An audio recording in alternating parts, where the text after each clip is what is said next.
तो दोस्तों welcome to GK GS book PDF classes. हम रेलवे शिक्षक भर्ती के लिए पीवाईक्यू क्वेश्चन पढ़ेंगे जनरल अवेयरनेस का। पिछले क्लास में हमने मौर्य वंश तक पढ़ा था। आज हम मौर्य उत्तर काल के बारे में पढ़ेंगे, post modern period. First question इसका, किस मूल भारतीय राजवंश ने अपने शासकों के चित्र वाले सिक्के जारी किए थे? किसने किए थे? सातवाहन वंश ने किए थे। दिए गए विकल्पों में से कौन सा कथन सही नहीं है? तो ऑप्शन है डी, चरक गौतम बुद्ध के निजी चिकित्सक थे। यह गलत है। कनिष्क किस वंश से संबंधित है? कनिष्क कुषाण वंश से संबंधित है।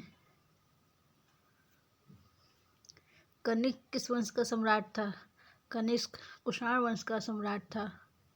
शक युग आरंभ हुआ था कब? सन 78 ईस्वी में शक युग आरंभ हुआ था। सन 78 ईस्वी में। कुषाण राजाओं में सबसे मशहूर राजा कौन थे जो कुषाण राजवंश में तीसरे शासक थे? वह कौन थे? कनिष्क थे।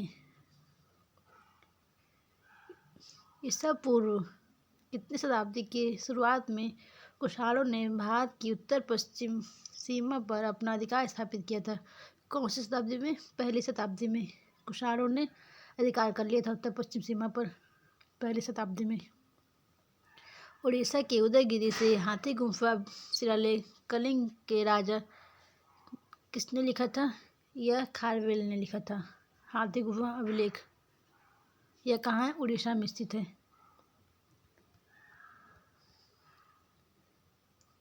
नेक्स्ट टॉपिक, गुप्त एवं गुप्तोत्तर साम्राज्य।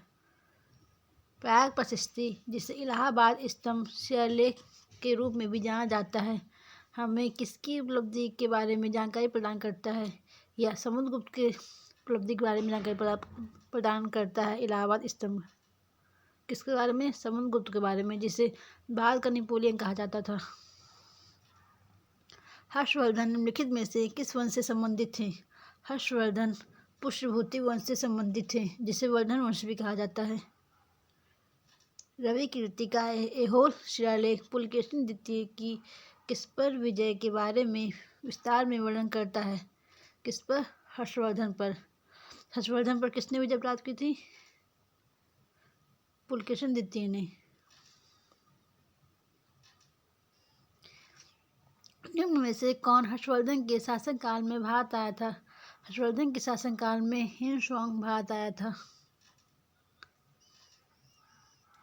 उस महान व्यक्ति का नाम बताएं जिसने भारत में बीजगणित के क्षेत्र में महत्वपूर्ण योगदान किया। किसने किया? आर्यभट्ट ने किया था। इनमें से कौन राजा हर्षवर्धन के दरबारी कवि थे? राजा हर्षवर्धन के दरबारी कवि बाणभट्ट थे। चीनी यात्री हिनसोंग किसके शासनकाल में भारत आया था? चीनी यात्री हिनसोंग हर्षवर्धन के शासनकाल में भारत आया था। एक चीनी बौद्ध भिक्षु था जिसने नालंदा में बौद्ध शास्त्रों का अध्ययन किया था और 627 से 643 ईस्वी तक भारत की 17 वर्ष की लंबी यात्रा के लिए प्रसिद्ध था। वह कौन था? हिनसोंग था। इनमें से कौन हर्षवर्धन के शासनकाल में भारत आया था? कौन आया था? हिनसोंग आया था। इनमें से कौन सा चीनी यात्री नालंदा आया और छात्र और शिक्षक दोनों के रूप में रहा? यह कौन था? हिनसोंग था। बाणभट्ट किस राजा के दरबारी कवि थे? बाणभट्ट हर्षवर्धन के दरबारी कवि थे। निम्नलिखित में से कौन चंद्रगुप्त द्वितीय के नवरत्नों में से एक हैं? वह कौन है? वराहमिहिर जी थे। उनके नवरत्न कौन कौन से हैं? देखिए, कालिदास, वराहमिहिर, धन्वंतरी, घटकपर, शंकु, अमर सिंह, वेताल भट्ट, छपड़क व रुचि। ये नवरत्न थे चंद्रगुप्त द्वितीय के, जिन्हें चंद्रगुप्त द्वितीय कहा जाता है। इनमें से किसे भारत के नेपोलियन के नाम से जाना जाता है? किसे जाना जाता है? समुद्रगुप्त को जाना जाता है। प्राचीन भारतीय इतिहास के सबसे महत्वपूर्ण शासकों में से एक चंद्रगुप्त द्वितीय की पुत्री का नाम बताइए। क्या नाम था उनकी पुत्री का? प्रभवती गुप्त। विक्रमादित्य किस प्रसिद्ध गुप्त शासक का एक अन्य नाम है? विक्रमादित्य चंद्रगुप्त द्वितीय का नाम है। सुप्रसिद्ध काव्य मेघदूत इनमें से किसकी कृति है? मेघदूत कालिदास की कृति है। प्रशस्ति में किस राजवंश के शासकों ने अपनी उपलब्धियां लिखी? किसने लिखी थी? गुप्त वंश के शासक ने लिखी थी। गुप्त साम्राज्य के निम्नलिखित राजाओं में से कौन एक अच्छा वीणा वादक भी था? अच्छा वीणा वादक कौन था? समुद्रगुप्त था ये, जिसने अपने सिक्के पर वीणा बजाते हुए दर्शाया था। समुद्रगुप्त। किस युग को प्राचीन भारत का स्वर्ण युग कहा जाता है? प्राचीन भारत का स्वर्ण युग गुप्त साम्राज्य को कहा जाता है, जो कि 4वीं शताब्दी में था। किस काल को भारतीय इतिहास का स्वर्ण युग कहा गया? गुप्त काल को भारत का स्वर्ण युग कहा गया। किसे कहा गया? गुप्त काल को कहा गया। नालंदा विश्वविद्यालय को विश्व के महान प्राचीन विश्वविद्यालयों में से एक तथा महत्वपूर्ण बौद्ध शैक्षणिक उत्कृष्टता केंद्र माना जाता है। इसकी स्थापना किस भारतीय शासक ने की थी? किसने की थी? कुमारगुप्त प्रथम ने की थी। किसकी स्थापना? नालंदा विश्वविद्यालय की स्थापना। चंद्रगुप्त प्रथम के बाद गुप्त साम्राज्य की बागडोर किसने संभाली थी? समुद्रगुप्त ने संभाली थी चंद्रगुप्त प्रथम के बाद। हर्षवर्धन की मृत्यु के बाद प्रतिहार, पाल एवं राष्ट्रकूट वंश के राजाओं ने किस पर आधिपत्य प्राप्त करने के लिए दूसरे के साथ युद्ध किया? किसने? कन्नौज के राजा पर। इसे त्रिपक्षीय संघर्ष युद्ध भी कहा जाता है। 4वीं शताब्दी की शुरुआत में गुप्तों ने मगध में एक छोटा सा साम्राज्य स्थापित कर लिया था। निम्नलिखित में से कौन सा नगर गुप्त वंश की राजधानी थी? गुप्त वंश की राजधानी कौन सी थी? पाटलिपुत्र थी। गुप्त साम्राज्य के वास्तविक संस्थापक कौन थे? गुप्त साम्राज्य के वास्तविक संस्थापक श्रीगुप्त थे। गुप्त काल के दौरान चीन के किस यात्री ने भारत का भ्रमण किया? गुप्त काल के दौरान किसने भ्रमण किया? फाहियान ने किया था। हर्षवर्धन के राजसभा कवि कौन थे? यह बाणभट्ट थे। हर्षवर्धन की मृत्यु के बाद 7वीं शताब्दी के आसपास प्रभुत्व में आए और उनके काल को भारत के अंधे युग के रूप में माना जाता था। राजपूत।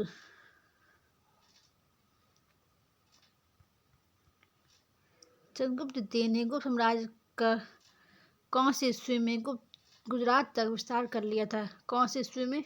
390 की ईस्वी में चंद्रगुप्त द्वितीय ने गुप्त साम्राज्य का गुजरात तक विस्तार कर दिया था। 390 ईस्वी में। चीनी यात्री इसिंग कहाँ पर 3 वर्ष ठहर कर संस्कृत सीखा था? कहाँ पर? चीनी यात्री इसिंग ताम्रलिप्ति में 3 वर्ष ठहर कर संस्कृत सीखा था। कहाँ पर? ताम्रलिप्ति में। नेक्स्ट टॉपिक, दक्षिण भारतीय राजवंश चोल, चालुक्य, पल्लव और संगम के बारे में पढ़ेंगे। क्वेश्चन, संगम साहित्य की रचना किस शास्त्रीय भाषा में हुई थी? संगम साहित्य की रचना तमिल भाषा में हुई थी। चोल शिलालेख से उल्लेखित गुरुकुल के अनुरक्षण हेतु प्रदान की गई भूमि को क्या कहा जाता था? शाला भोग कहा जाता था। जो गुरुकुल को जो अनुरक्षण प्रदान होते थे उन्हें क्या कहा जाता था? शाला भोग। देखिए, चोल शिलालेख में उल्लेखित गुरुकुल के अनुरक्षण हेतु प्रदान की गई भूमि को शाला भोग कहा जाता था। ब्रह्मदेह ब्राह्मणों को उपहार में दी गई भूमि को कहा जाता था। और विल्लन वगई गए ब्राह्मण को व किसानों को प्रदान की गई भूमि को कहा जाता था। पल्ली चंदम जैन संस्थाओं को प्रदान की गई भूमि को कहा जाता था। होयसल साम्राज्य की राजधानी थी। होयसल किसकी राजधानी थी? द्वार समुद्रम की राजधानी थी। दिए गए विकल्पों में से किस राजवंश ने दक्षिण पूर्व एशिया में शिपिंग उद्यम स्थापित किए? शिपिंग उद्यम स्थापित किसने किए? चोल वंश ने स्थापित किए थे। राजा सिंह विष्णु किस वंश के शासक थे? यह पल्लव वंश के शासक थे, राजा विष्णु। पुलकेशिन प्रथम और पुलकेशिन द्वितीय नामक शासक किस वंश से संबंधित थे? यह चालुक्य वंश से संबंधित है। पुलकेशिन द्वितीय किस राजवंश का सर्वाधिक प्रख्यात शासक था? यह चालुक्य वंश का शासक था। 7वीं और 8वीं सदी में बहुत शक्तिशाली हो गए और कांचीपुरम उनकी राजधानी बन गई। किसकी? पल्लव की राजधानी बन गई कांचीपुरम। कांची किसकी राजधानी बन गई? पल्लव की राजधानी बन गई। पांड्य वंश की राजधानी क्या थी? पांड्य वंश की राजधानी मदुरई थी। देखिए, पल्लव की राजधानी कांचीपुरम और पांड्य वंश की राजधानी मदुरई। किसने मदुरई के आसपास के क्षेत्र पर शासन किया और 13वीं शताब्दी में सर्वोच्चता प्राप्त की? किसने? पांड्या ने। पूर्व चोल राजाओं में से किसे सबसे महान माना जाता है? करिक्कल को महान माना जाता है चोल राजाओं में। पल्लव वंश के कौन से राजा संस्कृत नाटक भी लिखा करते थे? महेंद्र वर्मन जो थे वो संस्कृत नाटक लिखा करते थे। यह किस वंश के थे? पल्लव वंश के थे महेंद्र वर्मन। किस चालुक्य राजा ने कन्नौज के राजा हर्ष को पराजित किया था? हर्ष को किसने पराजित किया था? पुलकेशिन द्वितीय ने पराजित किया था। चोल राजवंश के अंतिम शासक कौन थे? राजेंद्र चोल थर्ड चोल वंश के अंतिम शासक थे। कौन से चोल राजा ने मालदीव के द्वीपों पर दरियाई विजय पाई थी? किसने? राजा राज ने। प्रारंभिक चेर वंशीय राजाओं ने किन राज्यों पर शासन किया था? चेर वंशीय राजाओं ने कहाँ शासन किया था? तमिलनाडु और केरल में। किस भारतीय राजा ने पूर्व एशिया के कुछ हिस्सों को जीतने के लिए नौसैनिक शक्ति का इस्तेमाल किया था? किसने? राजेंद्र चोल ने।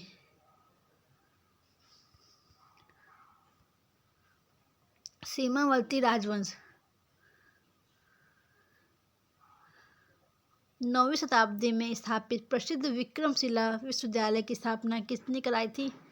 विक्रमशिला विश्वविद्यालय की स्थापना धर्मपाल ने कराई थी। सबसे प्रसिद्ध पशुचारण और शिकारी जनजातियों मंगोल बसे हुए कहाँ पर? मध्य एशिया। विंध्य शक्ति किस वंश के संस्थापक थे? विंध्य शक्ति वाकाटक वंश के संस्थापक थे। पाल राजवंश का पहला राजा कौन था? गोपाल पाल राजवंश का पहला शासक था। इसी ने पाल वंश की स्थापना की थी। इनमें से कौन सा राजवंश दक्षिण भारत से संबंध नहीं है? पाल दक्षिण भारत से संबंधित नहीं है। प्राचीन कालीन साहित्य एवं साहित्यकार गुढ़ार्य का पैशाची भाषा में लिखित है। क्या? बृहत कथा। बृहत कथा किस भाषा में लिखा गया? पैशाची भाषा में लिखा गया। किसके द्वारा रचित नागानंद एक संस्कृत नाटक है जिसमें नागों को बचाने के लिए विद्याधर राजा जिमुतवाहन के आत्मबलिदान की लोकप्रिय गाथा का वर्णन है? किसके द्वारा रचित है? हर्षवर्धन के द्वारा रचित है नागानंद। निम्न में से उस विकल्प का चयन करें जो कालिदास के विक्रमोर्वशीयम नाटक में वर्णित है। क्या वर्णित है? पुरुरवा और उर्वशी की प्रेम कथा वर्णित है। किसमें? विक्रमोर्वशीयम में। इनमें से कौन से प्राचीन यूनानी इतिहासकार और राजनयिक इंडिका नामक पुस्तक के लेखक कौन है? इंडिका की पुस्तक के लेखक कौन है? मेगस्थनीज है। देखिए, इंडिका के लेखक कौन है? मेगस्थनीज। सीयूकी के लेखक हेनसोंग। किताब उल हिंद के अलबरूनी। किताब रहेला की इब्न बतूता। भारतीय महाकाव्य महाभारत व्यासकृत के 18 पर्वों में से छठा पर्व कौन सा है जिसमें व्यापक रूप से भगवत गीता का वर्णन है? कौन सा पर्व है ये? भीष्म पर्व। छठवां पर्व को क्या कहा जाता है? भीष्म पर्व कहा जाता है। राजकुमारी रत्नावली की प्रेम कहानी के संबंध में संस्कृत नाटक रत्नावली किसके द्वारा लिखित माना जाता है? रत्नावली किसने लिखा? हर्षवर्धन ने लिखा। कालिदास ने मेघदूत नामक अपने काव्य को निम्नलिखित में से किस भाषा में लिखा था? मेघदूत को संस्कृत भाषा में लिखा था। निम्नलिखित में से कौन सी रचना कालिदास जी की नहीं है। नीति सार कालिदास जी की नहीं है। नीति सार के रचयिता कौन है? कामोदग्ग है। प्राचीन भारतीय महाकाव्य को अब तक ज्ञात सबसे लंबे महाकाव्य के रूप में जाना जाता है और इसे अब तक लिखे गए सबसे लंबे महाकाव्य के रूप में वर्णित किया गया है। किसको? महाभारत को। पाणिनि संस्कृत के प्रसिद्ध क्या थे? प्रसिद्ध व्याकरणाचार्य थे ये, जिन्होंने अष्टाध्यायी लिखा था पाणिनि ने। कालिदास द्वारा लिखे गए अभिज्ञान शकुंतलम में शकुंतला का पुत्र कौन था? शकुंतला का पुत्र भरत था, जिसके नाम से भारत रखा गया है, भारत का नाम। नाट्यशास्त्र पुस्तक भारत के शास्त्रीय नृत्य पर किसके द्वारा लिखी गई? या भरत मुनि के द्वारा लिखी गई नाट्यशास्त्र। निम्न में से किसकी रचना कालिदास द्वारा की गई? कुमार संभवम की रचना। प्रसिद्ध तमिल महाकाव्य मणिमेखलाई की रचना किसने की थी? मणिमेखलाई की रचना सत्यनारायण ने की थी। यह एक तमिल महाकाव्य है। निम्नलिखित में से कौन सी पुस्तक विष्णु शर्मा द्वारा लिखी गई थी? विष्णु शर्मा द्वारा पंचतंत्र लिखी गई। मुद्रा राक्षस नाटक किसने लिखा था? मुद्रा राक्षस के लेखक कौन है? विशाख दत्त जी हैं। महाभारत नामक संस्कृत महाकाव्य के लेखक महर्षि वेदव्यास जी हैं। आर्यभट्टियम नामक पुस्तक आर्यभट्ट ने किस भाषा में लिखी थी? यह पुस्तक संस्कृत भाषा में लिखी गई थी। प्राचीन संस्कृत ग्रंथ अष्टाध्यायी के लेखक कौन है? पाणिनि हैं। सुश्रुत संहिता किस विषय से संबंधित है? सुश्रुत संहिता चिकित्सा एवं शल्य चिकित्सा से संबंधित है। प्रसिद्ध संस्कृत नाटक स्वप्नवासवदत्तम किसके द्वारा लिखा गया या भास के द्वारा लिखा गया? महाभारत का मूल नाम क्या है? महाभारत का मूल नाम जय संहिता है। 10 कुमार चरित या टेल्स ऑफ 10 प्रिंसेस की रचना किसने की थी? यह दंडी ने की थी। हर्षचरित का लेखक कौन है? हर्षचरित का लेखक कौन है? बाणभट्ट हैं। गीत गोविंद किसने लिखा? गीत गोविंद जयदेव ने लिखा। किताब उल हिंद इनमें से किस यात्री एवं विद्वान की कृति है? यह अलबरूनी की किताब है। निम्नलिखित में से किस प्राचीन भारतीय दार्शनिक ने पदार्थ के सूक्ष्मतम कण के बारे में उल्लेख किया और इसे परमाणु नाम दिया? किसका था? करादेशी का था ये। इंडिका के लेखक मेगस्थनीज है। तमिल कवि कंबन ने निम्नलिखित में से किस ग्रंथ के तमिल संस्करण का संकलन किया? रामायण का। रामायण का संस्कृत को किसने किया? तमिल में किया। किसने किया? कंबन ने तमिल अनुवाद किया था। मृच्छकटिकम नामक साहित्य कृति के लेखक कौन थे? मृच्छकटिकम के लेखक कौन है? शूद्रक हैं। निम्नलिखित में से किसने प्राचीन भारत में मृच्छकटिका पुस्तक संकलित की है? किसने? शूद्रक ने। संगम काल के महाकाव्य शिल्पाधिकारम और मणिमेखलाई किस भाषा में लिखे गए हैं? यह तमिल भाषा में लिखे गए हैं। निम्नलिखित में से किसने संस्कृत नाटक मुद्रा राक्षस लिखा था? मुद्रा राक्षस विशाख दत्त ने लिखा था। निम्नलिखित में से कौन सा प्राचीन ग्रंथ पांचवा वेद भी कहा जाता है? पांचवा वेद किसको कहते हैं? महाभारत को कहते हैं। निम्नलिखित में से किसने रघुवंशम संकलित किया? रघुवंशम कालिदास ने लिखा है। पंचतंत्र का लेखक कौन है? विष्णु शर्मा जी पंचतंत्र के लेखक हैं। निम्नलिखित में से किसने भारत के प्राचीन ग्रंथ नाट्यशास्त्र को संकलित किया? भरत मुनि ने नाट्यशास्त्र लिखा। पंच सिद्धांतिका, बृहद संहिता और सांख्य सिद्धांत के लेखक कौन है? यह वराहमिहिर जी हैं। तिरुक्कुल नामक प्रसिद्ध ग्रंथ के संकलनकर्ता कौन है? तिरुवल्लुवर हैं। चरक संहिता चिकित्सा की किस शाखा से संबंधित है? या आयुर्वेद से संबंधित है चरक संहिता। सुश्रुत को किस रूप में जाना जाता है? सुश्रुत को शल्य चिकित्सा के जनक के नाम से जाना जाता है। राजतरंगी द्वारा किन राज्यों के राजाओं का वर्णन किया गया है? इसमें कश्मीर का वर्णन किया गया है। प्राचीन भारत में कल्हड़ द्वारा निम्नलिखित में से कौन सी पुस्तक लिखी गई? राजतरंगिणी कल्हड़ के द्वारा लिखी गई। प्राचीन भारतीय कानूनी दस्तावेज मनुस्मृति में लिखा गया था। किस भाषा में? संस्कृत भाषा में लिखा गया था मनुस्मृति। निम्नलिखित में से कौन सा साहित्य संस्कृत में नहीं लिखा गया? तिरुकुरल संस्कृत भाषा में नहीं लिखा गया, यह एक तमिल महाकाव्य था। इनमें से कौन एक भारतीय गणितज्ञ थे? भारतीय गणितज्ञ कौन थे? भास्कर थे। इनमें से कौन सी गणित विषय पर लिखित एक मध्ययुगीन भारतीय पुस्तक है?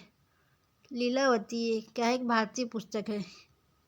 वो भी किस भाषा में, किस विषय से लिखा गया, किस विषय में लिखा गया है? या गणित विषय में लिखा गया है लीलावती। मनुस्मृति का अंग्रेजी में अनुवाद किसने किया था? जॉर्ज बुलर ने मनुस्मृति का अंग्रेजी में अनुवाद किया था। हर्षचरित राजा हर्षवर्धन की जीवनी किसने लिखी थी? या बाणभट्ट ने लिखी थी हर्षचरित नामक पुस्तक में। किसके द्वारा हर्षचरित हमें हर्ष और उनके प्रशासन के बारे में सही जानकारी देता है? बाणभट्ट की पुस्तक में। प्राचीन काल में अमर सिंह द्वारा भाषा के शब्दों का एक शब्दकोश तैयार किया गया जिसका नाम अमरकोश था। यह किस भाषा में लिखी गई? संस्कृत भाषा में। साहित्यिक कृति रत्नावली किसकी कृति है? यह हर्षवर्धन की कृति है रत्नावली। भारत की महान साहित्यिक कृतियां मेघदूत और अभिज्ञान शाकुंतलम की रचना किसने की थी? कालिदास जी ने की। राजतरंगी के लेखक कौन है? राजतरंगी के लेखक कौन है? कल्हड़ हैं। पंचतंत्र नामक कहानी संग्रह के लेखक का नाम कौन है? विष्णुगुप्त। विष्णुगुप्त पुस्तक का नाम क्या था? पंचतंत्र। नेक्स्ट टॉपिक हम कल करेंगे। Thank you for watching. Please subscribe my YouTube channel.